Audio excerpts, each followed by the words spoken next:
고린도후서 6장 11절부터 18절까지. 고린도후서 6장에서 우리가 11절의 앞절을 보시면, 10절을 보시면 바울이 얼마나 자기의 삶을 주님 앞에서 당당하게, 담대하게 가져갔느냐를 우리에게 보여주고 있습니다.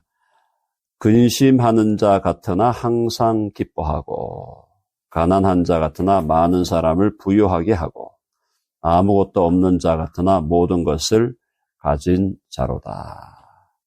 이게 그리스도인의 초상이에요, 초상. 그리스도인의 초상은 겉으로 보면은 별게 없습니다. 겉으로 보면 다 나이 들고 다 늙어지고 있고 다 세상 사람들과 별로 다를 게 없습니다. 믿지 않는 사람들이라고 머리 위에 왕관 쓰고 다니는 거 아닙니다. 자, 그런데 근심하는 자 같지만 항상 기뻐한다. 신기한 거죠? 한번 해볼까요? 역설의 삶이다.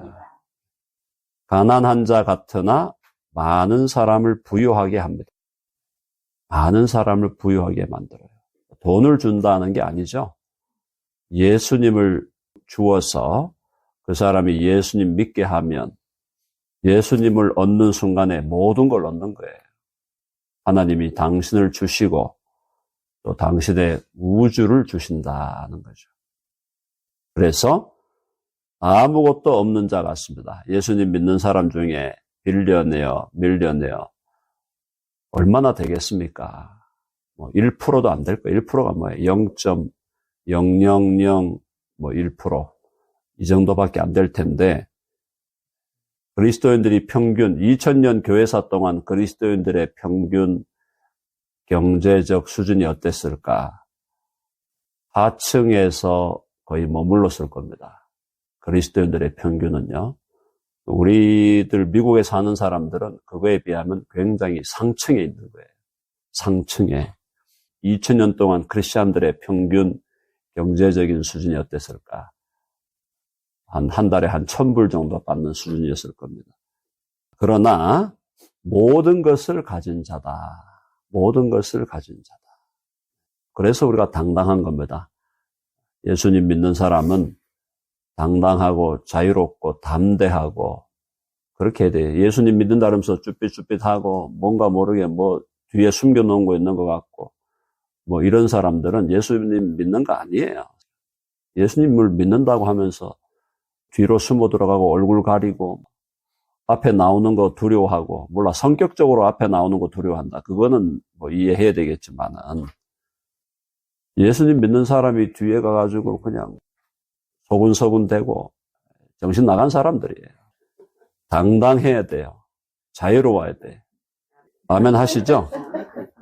담대하고 예수 믿는 게 꿀릴 게 있다고 우리가 하나님이 우리 아버지시다라는 걸 그 하나만 제대로 알아도 예수 믿는 게 달라집니다. 쪼잔잔해지지 않아요. 그래서 바울이 그런 맥락에서 고린도 교회의 사람들에게 바울이 내가 너희들의 아버지와 같이 권면한다. 그렇게 얘기합니다. 고린도인들의 11절 보니까요. 고린도인들이 너희를 향하여 우리의 입이 열리고 우리의 마음이 넓어졌으니. 지금 우리의 입이 열렸다. 입이 열렸다는 표현이 좀 그런데 입이 열렸다는 것은 우리가 자유롭게 말한다 이 말입니다. 담대하게 말한다 이 말이에요.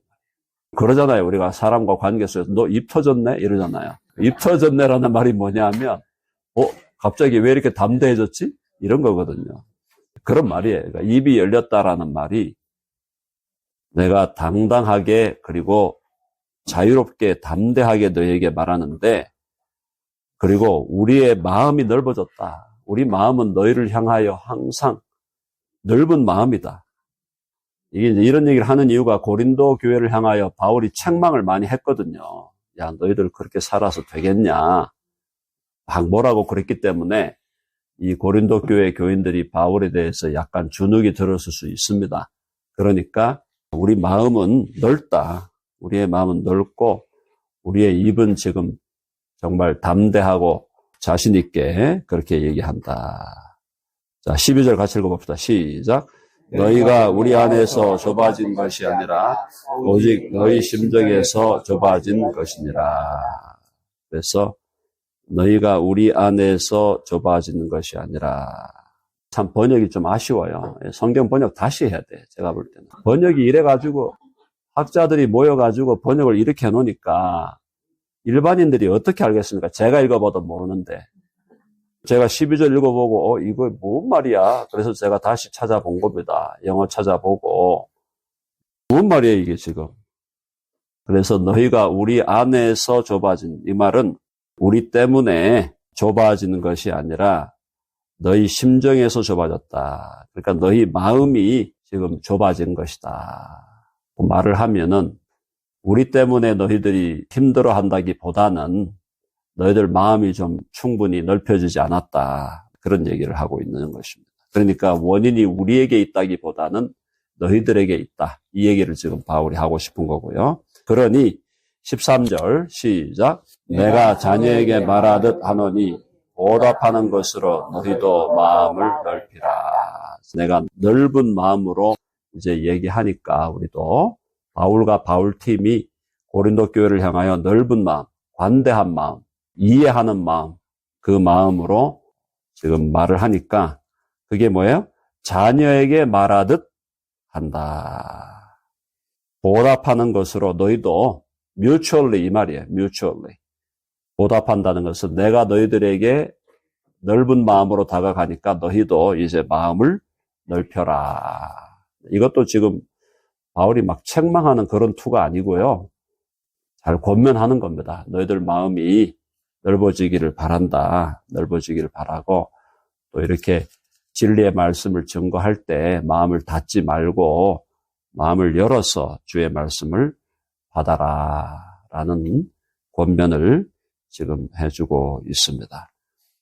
바울은 어쨌든 고린도 교회의 성도들이 하나님의 말씀과 복음 위에 굳게 서기를 바라는 마음, 그거 일편단심 아닙니까? 바울이 뭘 원하겠습니까? 뭘 원하겠어요? 교회가 그리스도의 반석 위에 세워지고 또 말씀의 반석 위에 세워지는 거, 그거 하나 바울이 원하는 거예요. 그것 때문에 자기의 모든 생애를 다 드렸고 끝내 주를 위하여 그의 목숨을 다 바쳤잖아요. 다른 게 없다. 너희들 마음을 넓히고 하나님의 말씀에 귀를 기울여라. 자, 그러면서 이제 걱정이 되니까 또 권면을 합니다. 14절 다 같이 시작. 너희는 믿지 않는 자와 멍에를 함께 매지 말라. 의와 불법이 어찌 함께하며 빛과 어둠이 어찌 사귀며. 이게 이제 멍에를 함께 하지 말라라는 것은 이 구절을 가지고 결혼에 우리가 많이 적용을 하죠. 결혼에 예수 믿는 자가 믿지 않는 자와 결혼하는 것은 어떻습니까? 이렇게 물어본다면 원론적으로는 반대하는 거죠. 네, 원론적으로는 반대다. 믿는 사람은 믿는 사람과 결혼을 해야 된다. 그러나 항상 원칙에 또 예외가 있다 보니까 믿는 사람인데 또 믿지 않는 사람에게 사랑에 빠질 수가 있잖아요. 그러면 또 그 사람을 어떻게든 예수 믿게 해서 결혼하든지 결혼 생활에 어려움이 있겠지만은 끝내 예수 믿도록 하든지 복음을 전하려는 마음으로 믿지 않는 자와 결혼하겠다. 그거는 뭐 우리가 반대하기는 어렵습니다. 그러나 원론적으로는 결혼은 믿는 사람이 믿는 사람과 함께 해야 된다. 이제 결혼만 적용된 건 아니에요. 여기서 이제 멍에를 함께 한다는 것은 동업하는 것도 마찬가지예요. 동업. 동업이라는 게 얼마나 힘듭니까? 동업 10개, 100개 하면은 아마 성공하는 게 하나 성공할 거예요. 99% 깨진다고 봐야 되는데, 믿는 사람이 믿지 않는 사람과 동업을 한다? 그건 미친 짓이죠. 일을 하지 말아야 됩니다. 그런 거 있잖아. 그죠? 그러니까 멍에를 함께 매지 말라. 뭔가 서로 연결해서, 믿는 자가 믿지 않는 자와 서로 연결해서 아주 긴밀한 어떤 사업이든지, 뭐 결혼이든지, 또 사역이든지, 그래서 가능한 그렇게 하지 않는 것이 원리적으로 맞다는 얘기입니다. 자, 왜냐하면 의와 불법이 어찌 함께 하며 빛과 어둠이 어찌 사귀며. 당연한 거죠. 그죠? 만약에 이제 결혼 생활, 아까 얘기했던 결혼 생활에서 믿지 않는 사람하고 결혼을 하면 힘든 겁니다. 힘든 인생이에요. 스스로 그 힘든 인생으로 걸어가는 거죠. 근데 너무 사랑하니까 어쩔 수 없죠. 너무 사랑하니까 사랑하는 사람을, 그러니까 이제 신앙이 없는 사람과 결혼할 때는 각오를 하고 결혼을 해야 되죠. 각오를 하고 결혼을 해야 돼요. 진짜 아마 힘들 거예요. 예수님 믿고 결혼해도 힘든데 예수님 믿는 사람끼리 만나도 얼마나 힘듭니까? 근데 예수님 안 믿는 사람하고 결혼 생활한다. 저는 상상이 안 돼요, 상상. 상상이 됩니까? 예수 안 믿는 사람하고 내가 결혼한다. 근데 어떤 사람들은 예수님을 안 믿는 사람하고 또 사랑에 빠져서 결혼하겠다. 그런 사람들이, 젊은 사람들이 저한테 와서 물으면은 원로는 반대다. 그러나 사랑한다는데 어찌 하겠냐. 그러나 고생길이 훤하다. 제가 그렇게 얘기하죠. 고생길이 훤한 겁니다. 자, 15절 시작. 그리스도와 벨리알이 어찌 조화되며 믿는 자와 믿지 않는 자가 어찌 상관하며. 그래서 그리스도와 벨리알이라는 이 존재는 구약이나 구약도 외경 같은 데서 마귀를 뜻하는 말입니다. 그리스도와 마귀가 어찌 조화되며 믿는 자와 믿지 않는 자가 어찌 상관하며. 믿는 자가 끝까지 참아야 되죠. 믿는 자가 져줘야 되는 거예요. 안 그러면 결혼 관계가 되겠습니까? 믿는 사람이 내가 늘 져주겠다 하지 않으면 결혼 생활 유지가 절대 안 됩니다. 믿는 자가 믿지 않는 자와 결혼해가지고 내가 이기겠다? 그건 말도 안 되는 소리죠. 불가능. 그냥 그대로 끝나는 거예요. 참, 근데 이게 힘든 게 저 사람이 믿는 사람인지 아닌지를 정확하게 분별하기가 어렵다는 겁니다. 분명히 열심히 교회 나갑니다. 성경책 딱 이렇게 딱 끼고 다니고 뭐 교회 가서 집사 돼갖고 뭐 열심히 뭐 헌금도 열심히 하고 장로 후보에 막 오르고 막 믿는 것 같아. 근데 알고 보니까 안 믿는 사람이에요. 그런 사람이 많아요, 여러분. 그래서 정말 참 함께 한다는 게 결코 쉬운 게 아니다. 바울이 그래서 계속 이제 이걸 강조하는데 16절이 좀 깁니다. 같이 읽어보죠. 시작. 하나님의 성전과 우상이 어찌 일치가 되리요? 우리는 살아계신 하나님의 성전이라. 이와 같이 하나님께서 이르시되 내가 그들 가운데 거하며 두루 행하여 나는 그들의 하나님이 되고 그들은 나의 백성이 되리라. 하나님의 성전, 우리 몸이 하나님의 성전이라고 합니다. 그렇죠? 네, 너무너무 중요한. 이번에 이제 다음 주에 오시는 우리 정주호 전도사님이에요. 대표이면서. 근데 그분은 우리 몸이 하나님의 성전이라는 걸 한국에서 최고로 강조하는 전도자입니다. 본인 자체가 이제 몸을 건강하게 하는데 직업이니까 하나님의 성전, 몸을 하나님의 성전으로 여기시고 몸 관리를 하셔야 됩니다. 이게 이제 그분의 주된 메시지인데 맞는 말이죠. 몸이 주님의 성전임에도 불구하고 암이 오는데 어떡하겠습니까? 그건 어쩔 수 없는 거예요. 암이 주어지는데 그건 내가 관리 잘못해서 암 걸렸다. 그렇게 하기 시작하면은 너무 정죄감에 빠지죠. 암과 같은 그런 질병이 오는 것은 우리가 기여한 부분도 있겠죠.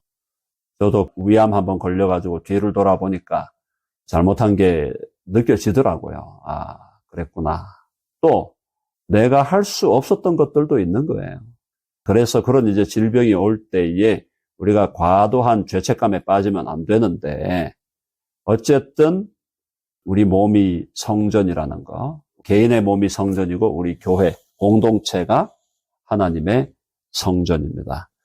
자, 그럼 하나님의 성전과 우상이 어찌 일치가 되리요? 안 된다는 거죠. 자, 그래서 거기 보니까 우리는 살아계신 하나님의 성전이라. 우리라고 했기 때문에 공동체를 얘기했죠? 공동체, 우리는 하나님의 성전이라. 그건 이제 개개인적으로도 우리가 하나님의 성전입니다. 하나님의 성전의 특징은 거룩하고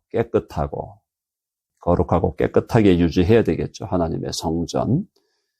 이와 같이 하나님께서 이르시되 내가 그들 가운데 거하며 두루 행하여 나는 그들의 하나님이 되고 그들은 나의 백성이 되리라. 이게 이제 언약적 문구죠. 구약에서 하나님이 이스라엘 백성과 언약할 때 늘 하나님이 하시는 말씀이에요. 나는 그들의 하나님이 되고 그들은 나의 백성이 되리라.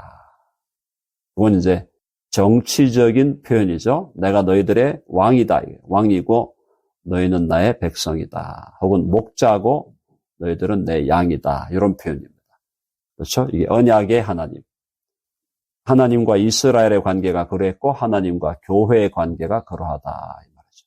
교회가 하나님의 백성이고 또 하나님은 우리의 목자, 우리의 왕이시다라는 표현입니다. 그래서 우리 가운데 거하시기 때문에 하나님이 우리 공동체 가운데 거하시고 우리 개인 가운데 거하시기 때문에 우리 개인도 하나님의 성전이요. 우리 교회 공동체도 하나님의 성전이다. 조금 더 이제 신학적으로 얘기하면은 구약의 성전이 쭉 내려와가지고 예수님께로 모아지죠. 예수님이 성전이에요. 예수님과 우리가 연합을 하니까 우리도 성전이 되는 겁니다. 예수님의 성전이 확대되는 거예요, 확대. 자, 그래서 우리가 주님의 하나님의 성전, 나는 그들의 하나님이 되고 그들은 나의 백성이 되리라. 그래서 이제 거룩하라 이거죠. 17절 다 같이요. 시작. 그러므로 너희는 그들 중에 따로 있고 부정한 것을 만지지 말라. 내가 너희를 영접하여 18절 너희에게 아버지가 되고 너희는 내게 자녀가 되리라. 전능하신 주의 말씀이니라 하셨느니라. 그렇죠? 그래서 너희는 그들 중에서 나와서 따로 있고 이게 이제 이방인들과 구별하라 이 말이죠. 부정한 것을 만지지 말라. 부정한 것, 그때 부정한 것 많았죠? 여러 가지 부정한 것들. 내가 너희를 영접하여 너희에게 뭐가 되고? 아버지가 되고. 이방인들 가운데 있는 유대인들이 지금 그 이방인들 가운데 잡혀갔을 때라도 너희들은 너희들의 그 정체성을 지켜라 이 말이에요. 그래서 부정한 것 만지지 말고 따로 있다. 따로 있다는 게 바로 거룩입니다. 거룩이라는 표현이 구약에서 거룩하다, 또 신약에서 거룩하다라는 것은 구별되었다 이 말이에요. 구별되었다. 나와서 따로 있다. 이게 거룩이다 이 말이에요. 부정한 것을 만지지 말고 너희를 영접하여. 그 다음에 앞에서는 하나님이 왕이요 목자라고 하셨는데 이제는 8절에 보니까 너희에게 아버지가 되고 너희는 내게 자녀가 되리라. 전능하신 주의 말씀이니라. 여기 호세아서에 나오는 거예요. 그러니까 구약에서 하나님이 우리의 아버지시라는 사상이 없는 건 아니에요. 근데 그것은 신약에 와야 성취됩니다.